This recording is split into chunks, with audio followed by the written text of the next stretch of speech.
Сәлем достар, сіздермен Мөлдір. Бүгін өте дәмді құймақ дайындаймыз. Видеоны соңына дейін көріңіздер.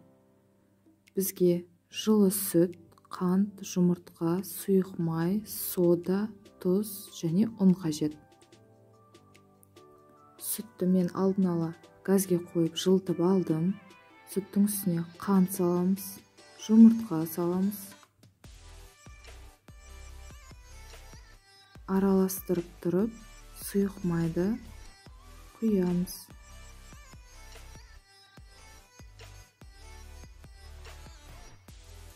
Үстіне сода саламыз.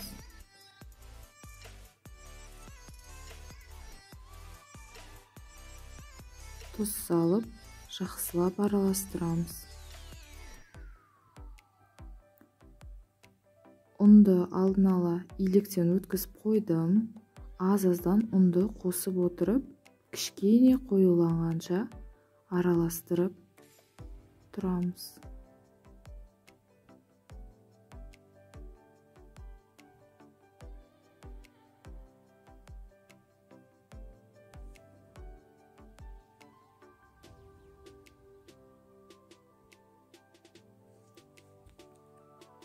Блинчиктің консистенциясы дәл осындай болу қажет. Қатты сұйық емес, қатты қою емес.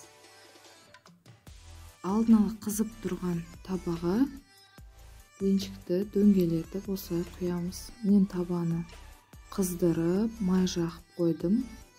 Газдағы от қатты емес, орташа болу қажет.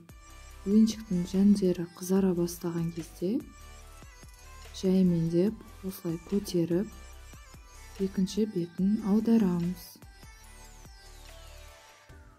Екінші беті өте тез піседі. Блинчиктің арасына салмасына әртүрлі нәрсе салсаңыздар болады. Видеоны лайк басып, комментарий жазып, каналға тіркеліңіздер.